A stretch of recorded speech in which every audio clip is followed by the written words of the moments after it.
Author and Pulitzer Prize-winning journalist David Maraniss is out with a new book. It is a biography of one of the greatest athletes in sports history, Jim Thorpe. Thorpe was a Native American born in 1887. The book is called Path Lit by Lightning. David Maraniss, welcome back to Live at 4. Hi, David. Good to see you.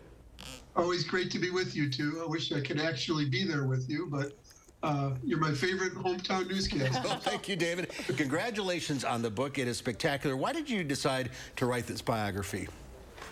You know, I consider it the third book in a trilogy of sports biographies, starting with Vince Lombardi, who everybody in Wisconsin is familiar with, and Roberto Clemente, and now Jim Thorpe.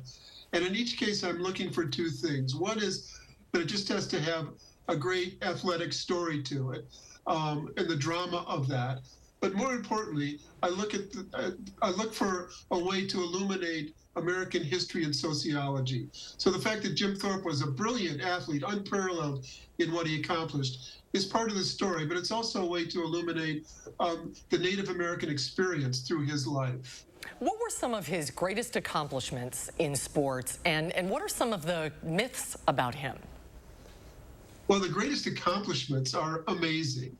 No one in American sports history did what Jim Thorpe did, which was to win gold medals in the pentathlon and decathlon at the 1912 Summer Olympics in Stockholm, be an All-American football player, the first great professional football player, the first president of what would become the National Football League, and a Major League Baseball player. That trifecta is unparalleled. You know, he could do anything. He was also a great ballroom dancer.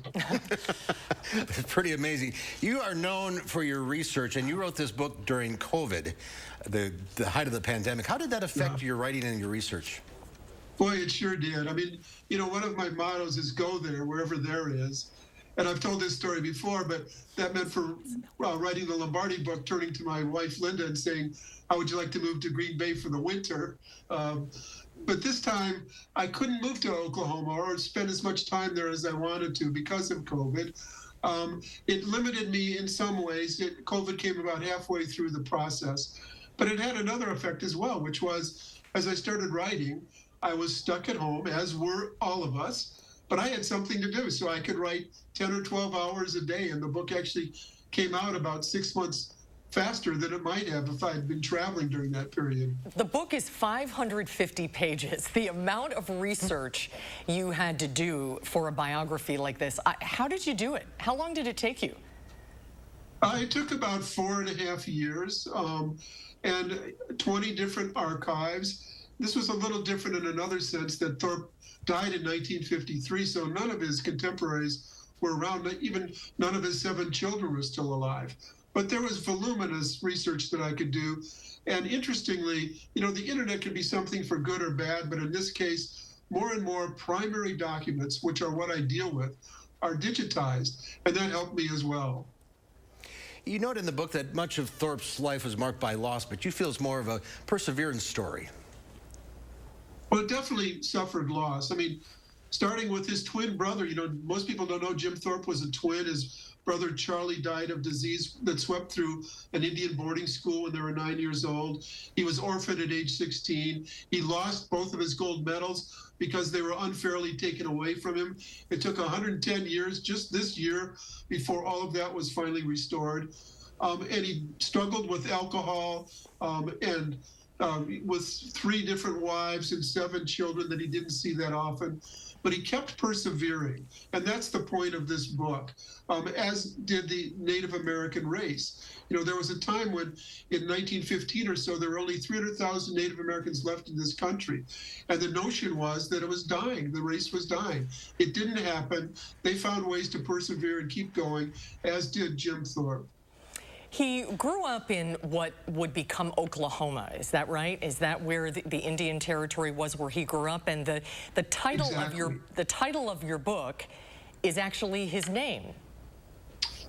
Yes, he was born in May of 1887. There was a thunderstorm that night along the North Canadian River in central Oklahoma, where he was born. It was actually Indian Territory at that point. And he was from the Sac and Fox Nation, and his parents named him Wathohawk. which can be translated poetically to Path Lit by Lightning. And as soon as I saw that, I said, that's the title of my book. It illuminates everything. Well, let me ask you this. A lot of people like to debate who are the greatest athletes from any individual era. Like, is LeBron James or Michael Jordan better? And is Serena Williams the best tennis player ever? When it comes to Jim Thorpe, do you think this matter is settled? It'll never be settled, right? I mean, there's so many differences in diet and training and equipment from generation to generation that you can never tell. But I would say only this, that what Jim Thorpe did, no one has done before or since. It's all in the book, Path Lit by Lightning. David Maraniss, great read. Congratulations again on the book. Thank you for being with us today. Great to see you, as always, David. Congratulations. Okay. Thank you so much. And you can hear more from David tonight at a special event sponsored by Mystery and Me and the Cap Times. It's at 7 o'clock at the First Unitarian Society Church on University Bay Drive. Admission is free. Doors open at 6:30.